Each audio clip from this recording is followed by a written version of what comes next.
start making going on, we get along here, we also make some energy molecules. And as we start making going on, we get either along here, we also make some energy molecules. And as we start making going on, we get either, and we get some FAD, H produced as well. And in fact, we want to be really specific, we can get some GTP. This then goes along to something called the electron transport chain.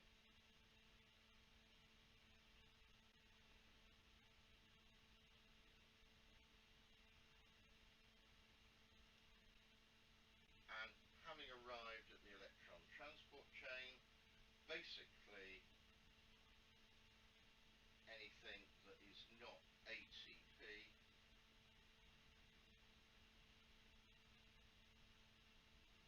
are converted to ATP.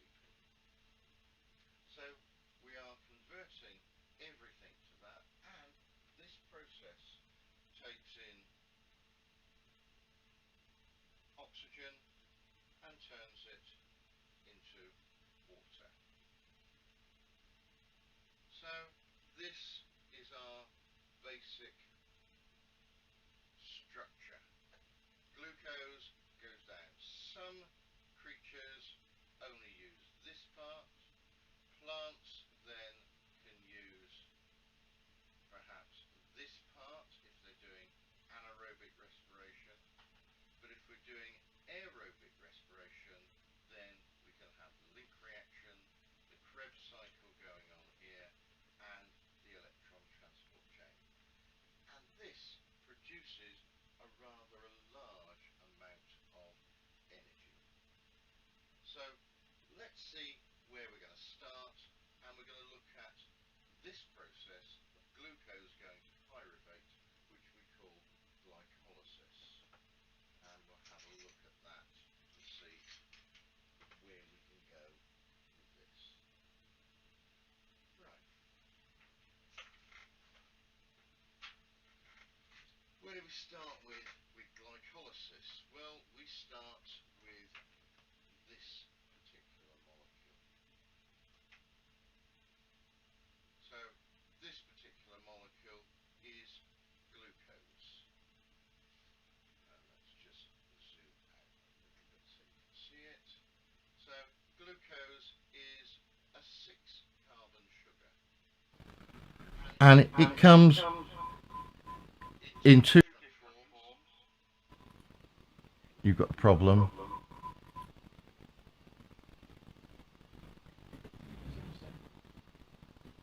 So I have a slight sound problem there for a moment. It comes in two different forms, and if I lay one over the other, they look identical apart from this carbon. And this carbon we can have either in its alpha or beta form. And in the alpha form, it's easily digested, and in its beta form, where it links with lots of chains, then it's fairly indigestible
and put my OH here. We've got my double bond O there, and with this other O we're going to attach another phosphate group.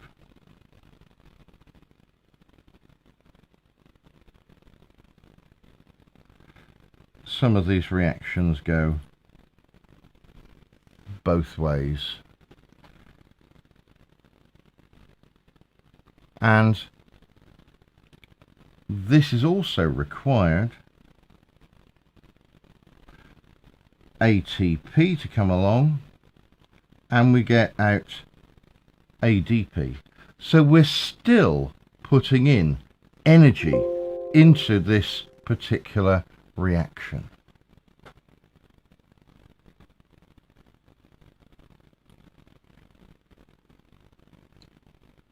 This stuff can lose that phosphate, so let's just give it a chance to do that. And this is again another one of these reactions that goes both ways, and let's take our phosphate at the top. You don't need to know this, but you do need to know the principle of what's happening here.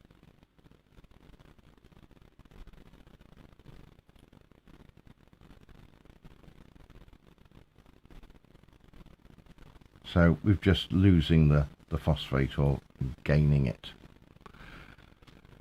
And this was called 1,3-PG. The names are irrelevant because we don't need to know what they are.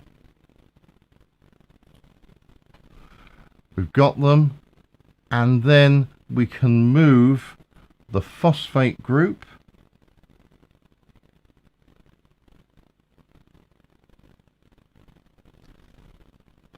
and what we're going to do is we're going to take this phosphate group and we're just going to move it down one notch. So I've got my OH,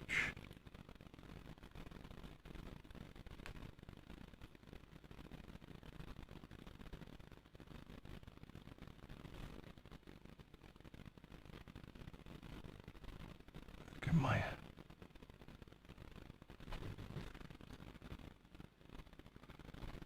so we went from 3P to 2PG, and then what we can do is have another reversible reaction, and we're going to hack at this molecule a little bit more.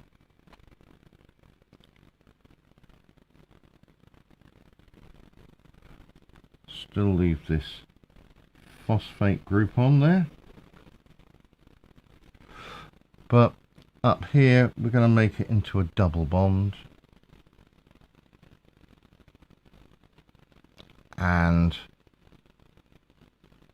what we're going to do is try to work out what shape we've got there. This is called PEP if you're interested. And finally, this is converted by a one-way process into this chemical here.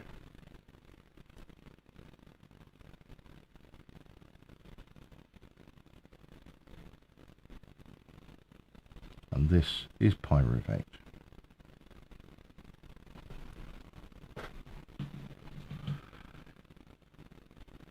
These processes here are now releasing our phosphate, and we're actually managing now to make some ATP.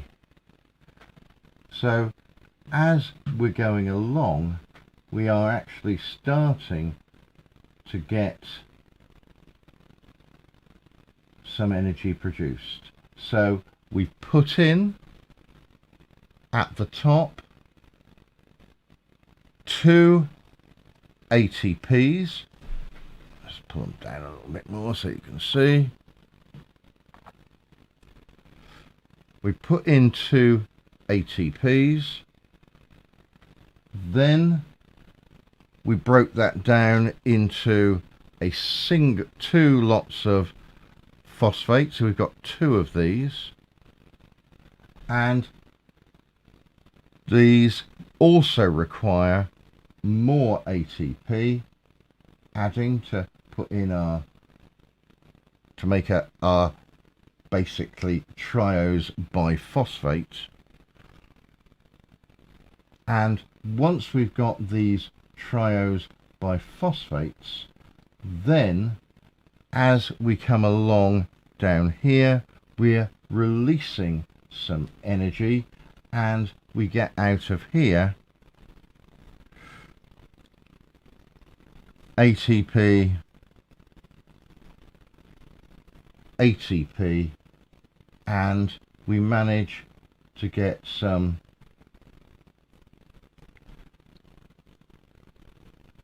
reduced NAD. So we've put in quite a lot of ATP, and basically we've only managed to get out 2 extra ATPs.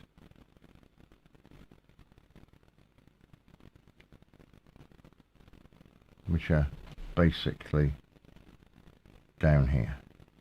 So we've got the ATPs that we put in, we get back out, and although it looks like I'm only getting 1 here and 1 here, it is because we've got 2 of these going round, so there's 2 of those in all cases, so there'll be 2 ATPs here too. We put in 4, we get out 2, and then we've also managed to get this NAD molecule reduced, and we get 2 of those. This can then be converted later on into ATP. So our basic process for glucose is an awful lot of effort to start with glucose. We've had to put in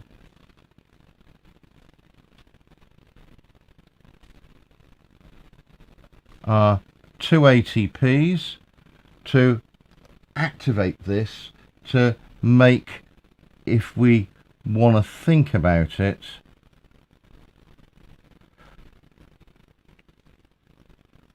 an activated phosphate system. This is our fructose 1,6 biphosphate.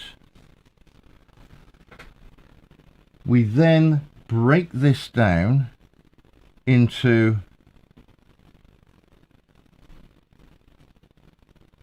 two trioses, and then I'll draw these in tandem to give you an idea of what's going on. We add in some more ATP,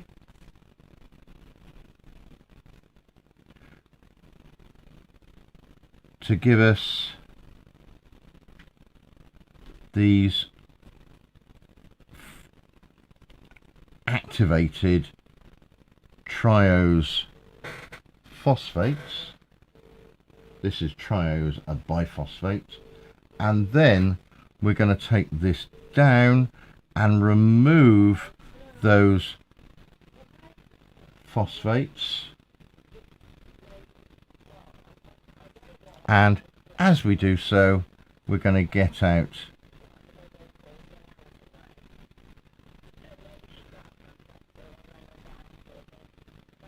this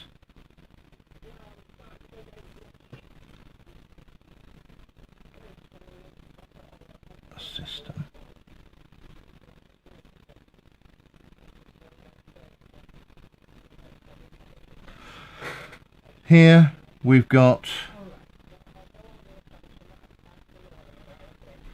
two pyruvate molecules, and our net gain is just these two, which will be formed later, ATP molecules.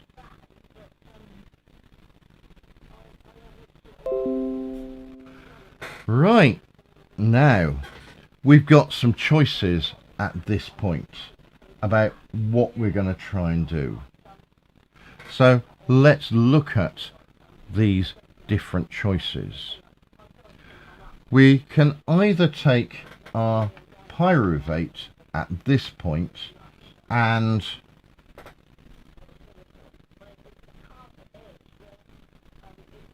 we can take this pyruvate and we can turn it to ethanol plus CO2, and this is the end of the reaction, and this is typically done by quite a few type of plants and fungi. The one that I typically think of doing this is when I want to use my yeast to make either a drink, wine with making ethanol and a byproduct of CO2, or I'm going to make bread, which is going to give me largely CO2, which is going to make all the bubbles in my bread, and a byproduct of ethanol. It does surprise some people that bread contains ethanol, but it does. Right, that's that process. Animals use a similar process, and pyruvate here is turned into lactic acid. And this gives out plus a little bit of energy as well, as did that one. Got the energy from losing the CO2. Here we've just got basically a conformational change, and we've made lactic acid.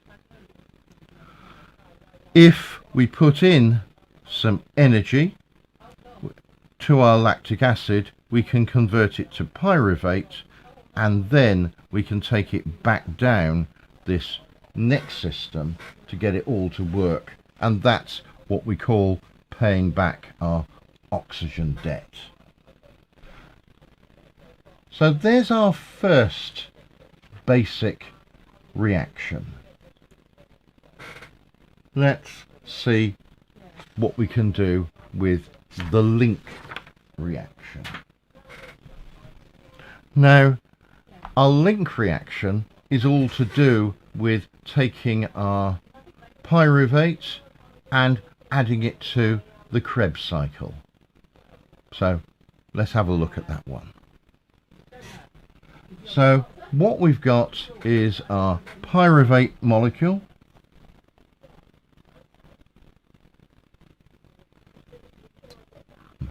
having a think here on how to do this. So our pyruvate molecule like this, and what we've got is a special chemical that comes in, and this is something called CoA.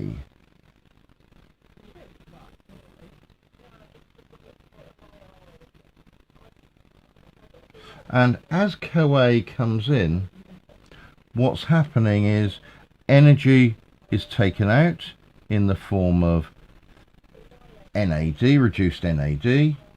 We get some CO2 come out of this reaction, and we end up with a 2 carbon attached to our CoA, and this is called acetyl CoA. So we get a little bit of energy from this reaction, and our CoA can then hand over to a 4 carbon sugar. It can add the pyruvate remnant, the acetyl group, onto this, making a 6-carbon sugar and producing the CoA again. So we've got a 4-carbon sugar, alpha ketoglutarate, forming something called citric acid. Let's have a look at this next stage, which is to try and have a look at what we can do here. And what we're basically looking at is something called the Krebs cycle. Krebs cycle is named after some guy, I can't think who, and it's quite a useful sort of cycle, and it tells us how things basically power cells. So this is found in the mitochondria, and very powerful it is too. So we've got a 4-carbon sugar. Now this is not alpha ketoglutarate as I said it was, that's further down. It's oxaloacetate. So this is oxaloacetate. So it'd be malate, won't it? Yeah, so malate is going to come along here, form those. Let's try and give you a cycle to explain what's going on. And I'm making an executive decision here that I'm going to try and draw this using a compass, because it's probably going to work a little bit easier for me.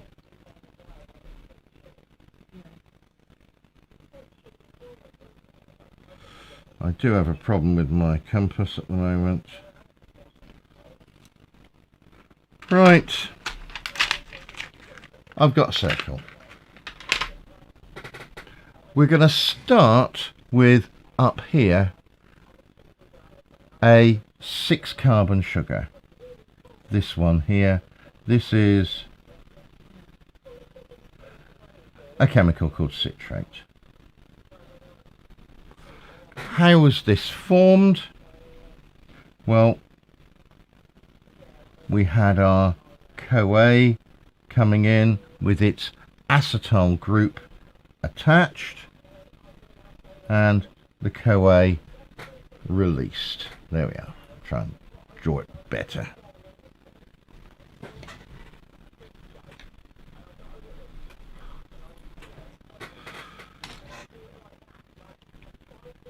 We had coming into this a 4-carbon sugar, which is in fact called oxaloacetate. The names are not important.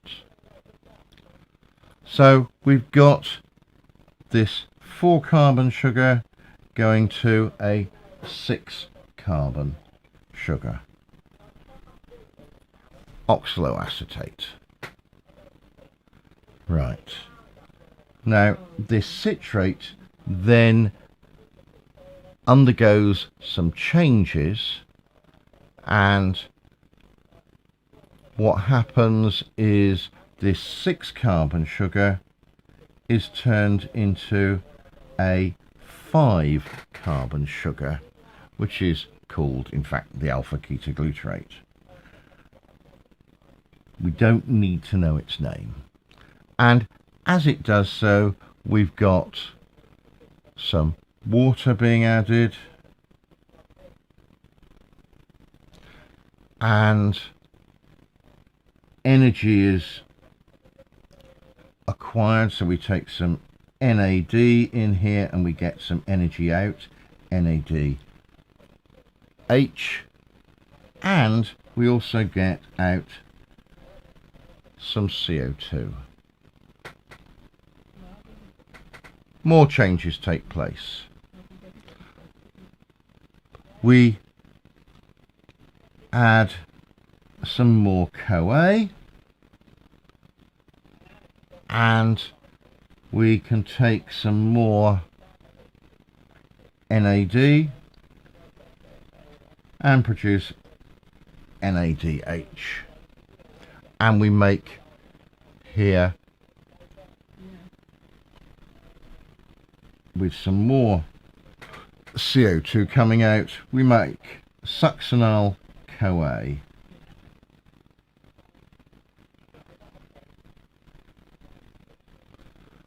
This succinyl CoA loses its CoA, and we just make succinate, a 4-carbon sugar, and we also get in here GDP makes GTP. Instead of adenine, this is guanine diphosphate. Very, very similar chemical. The succinate also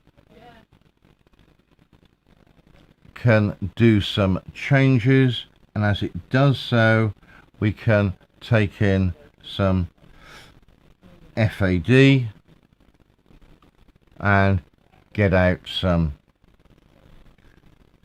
reduced FAD, and we make fumarate. The fumarate, we can add some water in here, and we can make malate, and our malate changes to oxaloacetate and also takes in some NAD and gives us some NADH coming out. So we've regenerated our chemical. We have a 4-carbon sugar, goes to a 6, the 6 goes to a 5, and as it does so, giving off carbon dioxide, we create energy. Our 5-carbon sugar then reacts with CoA, gives some more energy and gives off CO2. And then we undergo a few conformational changes, each time taking a higher energy molecule and making it a lower energy molecule and getting out more energy and regenerating this oxaloacetate so it can combine with more pyruvate. If we've got our pyruvate coming down, we've got 2 molecules of that. So for every one of these that you're seeing, in fact, we're going to get at least 2. So this is starting to generate a lot more energy. And by being cyclic, it's a self-repeating system. Also, what have we got? We've got lots of different energy molecules produced. What we've got is a whole series of energy molecules that we get, and what we need to do is look at what happens to those. Our energy molecules that we've got, and we can see that we're making ATP in some places, but we're also making NAD in other places. We've got a GTP made, and we've got some FAD made. All these molecules need to be converted to the universal energy that's used in the cell, and that is ATP. So all the others need to be converted to this, and we have a simple system that does this, which is called oxidative phosphorylation. In the mitochondrial membrane, we've got a series of enzymes.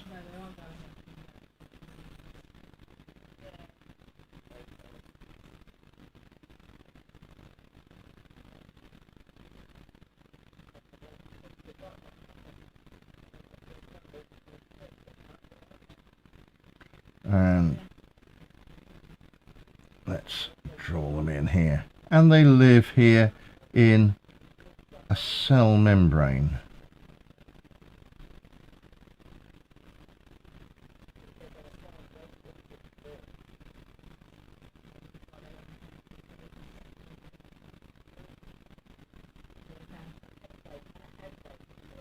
These are just ideas of fat molecules, are phospholipid bilayer, just to give you an idea that this is a membrane bound system, and it's in 3D, and I'm certainly not doing it in 3D.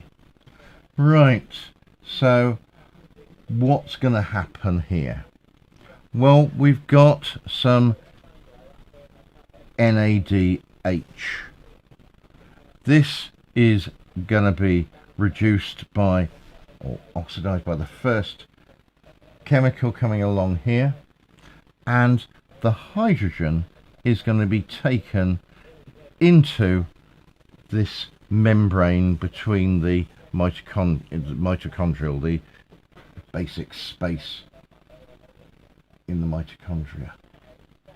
Now, the next two are involved with taking FAD, and we're passing out through here the hydrogen ions, creating a vast number of hydrogen ions here, and this path is powering and sending along the electrons that we've been carrying. Now, the last of these complexes breaks down our oxygen, and it's produced my O2 minus. But this chemical here is ATP synthase, and it's got a hole in it. And down through this hole, because we've got so many hydrogen ions this side and so few on the other side, it's going to move through here. And as it moves through here, the hydrogen ions arrive, they react with the oxygen, and they form water. As this comes through, there's some sort of clever latch mechanism, and the movement of these turns this molecule around, and as it does so, ADP comes in and ATP comes out. So we've got the conversion of NAD and FAD, passing these protons through the membrane and then coming back through the membrane to turn perhaps sort of a chemical gradient here into kinetic energy, and that kinetic energy back into chemical energy and producing water.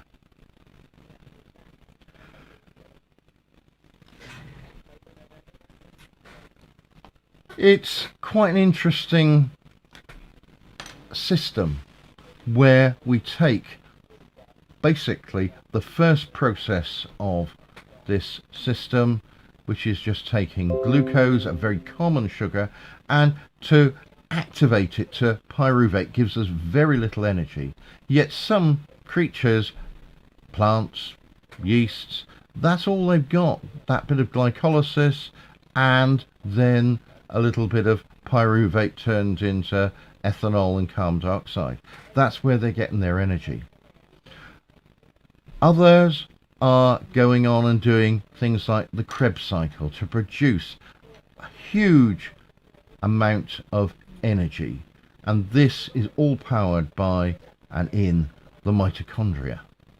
So the mitochondria give the eukaryotic cells a terrific advantage, the amount of energy we can get out of one glucose molecule, and we're looking at this producing somewhere in the region of about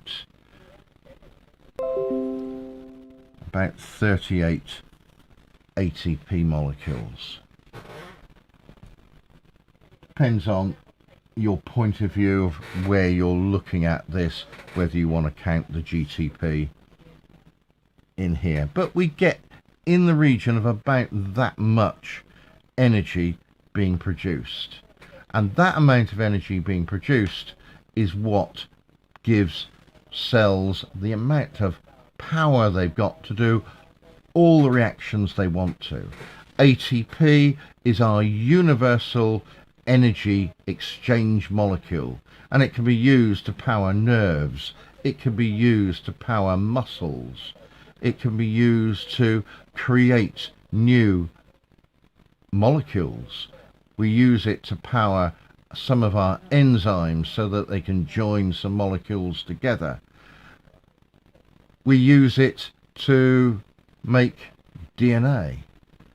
So everything is used with this universal currency, ATP, all powered by this simple system. You can probably see from what I've talked about that if we look into the structure of oxidative phosphorylation, of the Krebs cycle, they've all different reactions. And probably in the sort of evolution of all these cycles, these different reactions were created, and then by pure chance they've been put together so that we can get the system we have found now in all plants and in all animals. Thanks for watching. I hope you've learnt something useful on glycolysis, and with a bit of luck I'll see you same time, same place next week. And if you like this, remember to subscribe. Thanks for watching. Bye bye.